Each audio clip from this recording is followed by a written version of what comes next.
La giornata di ieri per chi come me adora farmare su Tokyo è stata una giornata veramente triste, non tanto perché con l'update 1.31 Polifoni ha fissato tutti gli ultimi setup glitch che vi ho portato, ma più che altro perché abbiamo preso coscienza della modifica del consumo gomme proprio sulla pista di Tokyo. Infatti siamo passati da un 15 per a un 25 per, ovvero ogni giro equivale a 25 giri percorsi, il che sembra una cosa veramente eccessiva. Quindi oggi sono sceso a Tokyo con una sorta di timore di non poter più trovare un'auto in grado di farmare comunque in un tempo relativamente basso e migliore rispetto a Sardegna e Le Mans. Per fortuna ragazzi non è così, perché ho già due, quasi tre auto, perché l'ultima è pronta, che ci permettono di tornare a farmare su Tokyo in massima tranquillità e felicità. Questa è la prima. Sì, esatto, è proprio lei, la mitica DP-100. Per chi di voi non la conosce, ragazzi, quest'auto l'abbiamo usata per farmare a Tokyo per diversi e diversi mesi. Infatti dalla patch 1.17 fino a oggi è stata sempre tra le migliori. Solo le auto glitch sono riuscite a fare meglio di lei. Si guida benissimo e grazie all'aggiornamento dei punti prestazione della 1.31 sono riuscito anche ad aumentare la potenza, ho modificato alcuni parametri e si guida da Dio. Devo dire che la simulazione è cambiata in meglio, riesco a sentire proprio in mano sullo sterzo le minime ripercussioni sulle ruote, soprattutto quando passate dal nastro d'asfalto asciutto a quello bagnato, sembra veramente un'auto reale. Quindi massima stima ai lavori fatti da Polifoni a livello di simulazione. Credo che abbiano raggiunto un livello altissimo, forse proprio in vista delle Olimpiadi degli eSports. Una sola cosa da fare per rendere quest'auto veloce durante la guida. Per chi già lo sa, lo ripeto, per chi non ha mai guidato quest'auto è importantissimo, anzi dovete per forza utilizzare il cambio in modalità manuale. Non potete mettere il cambio automatico perché le marce non vanno tirate. Non è possibile cambiare il cambio su quest'auto, è quello di serie. Comunque è una VGT, quindi è un cambio super performante, ma per farla andare veloce dovete cambiare quando l'indicatore dei giri ancora nemmeno è illuminato. Se voi tirate le marce, quest'auto non cammina, non prende velocità, perché comunque è depotenziata per entrare nei 600 punti prestazione. Passiamo come sempre in GT Auto, vediamo che cosa installare su quest'auto. Vediamo poi il setting, nuovo setting, ma poche piccole correzioni apportate. E poi la gara, ripeto, guardate bene le velocità in cui vado a cambiare marcia. Dovete stamparvi nel cervello la velocità alla quale dovete cambiare, non i regimi, perché neanche lo vedete, non si illumina l'indicatore se cambiate alla giusta curva di coppia. Impossibile sbagliare le impostazioni qui, perché non potete fare nulla, nemmeno cambiare i cerchi in lega. Potete però creare una livrea personalizzata o scaricarne una. Questa già l'ho condivisa, è la replica dell'Aston Martin Formula 1 2023. Scrivetemi a questa mail se invece volete delle livree personalizzate o degli adesivi personalizzati da poter usare quando volete. Vanno installate gomme sport dure, non abbiate paura perché si guida benissimo. Le sospensioni sono quelle standard, il differenziale è quello standard. La deportanza è standard. Installate invece una ECU personalizzabile, guardate bene ragazzi la curva di coppia e di potenza, quindi capite perché dovete cambiare a bassi regimi. Installate una zavorra, la impostate su 80 kg e la posizionate a meno 50, quindi tutta all'avantreno. Non serve limitatore di potenza, il cambio è standard, il sistema frenante è da corsa ma è standard. Installate un controller freni, impostate il bilanciamento al posteriore. Io l'ho impostato su 3 perché serve per tenere meglio l'auto sulla corda della curva, sia in ingresso che in percorrenza curva. Guardate bene in gara come tengo sempre il freno.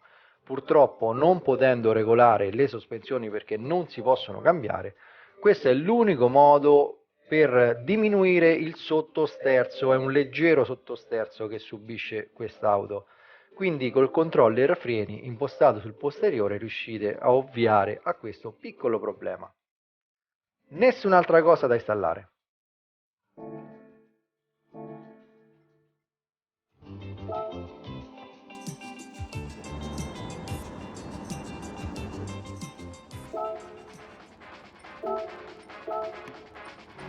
Nessun aiuto a parte l'ABS per quest'auto, si guida da paura.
tenendo conto delle varie sbavature, errorini e staccate anticipate, non ero più abituato a guidare auto con gomme sport.